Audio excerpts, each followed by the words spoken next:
Hi guys, today we're going to go over the standing position with the rifle.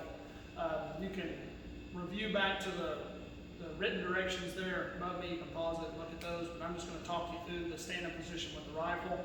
Alright, first we're going to start feet shoulder width apart, knees slightly bent, stand up straight, and we're going to mount the rifle.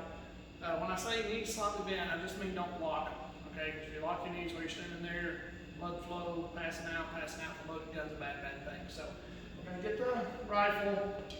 First thing I want you to note about the rifle is I've dropped the butt of the rifle. These are match rifles, and these are customizable so that you can do this kind of shooting differently than you would in a recreational or a hunting type situation. Typically, if someone were hunting, they would just mount the rifle and make a shot. If we had the butt plate normally, that's what somebody would do. We don't want you to do that, all right? The reason I don't want you to do that is we are going to be standing and shooting more shots, all right?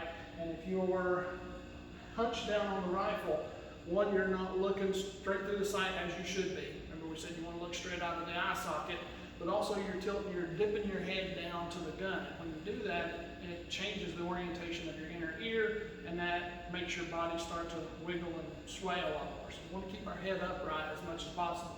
So we want to bring the rifle higher in the pocket of the shoulder, and that's why we're able to drop the butt so we can mount the rifle higher like this.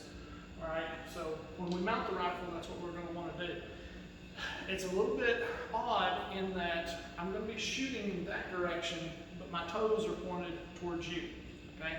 So my toes are pointed that way, parallel to the firing line, I'm shooting that way. I'm going to mount the rifle high, I'm going to get my upper arm back against my rib cage, so I'm going to be back in here tight like this.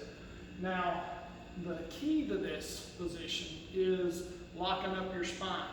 All right, if you read the thing behind me, it'll mention the back bend and body twist. But if you'll just think rock and roll, what you're going to do is you're going to rock back until your spine locks up, and then you're going to roll out to your non-shooting side, and that's going to lock your spine up.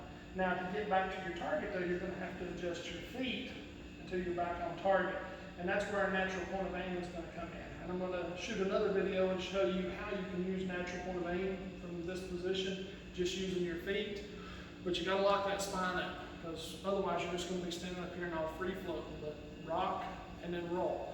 When you're doing the rock and roll thing, though, some of you guys are super flexible. Remember, muzzle direction is still key. So if you can spin around like an owl and point the rifle at your neighbor, you don't want to do that. Right? So you're going to rock back and then roll a little bit and walk a little bit and roll a little bit and walk a little bit, always keeping your muzzle down range.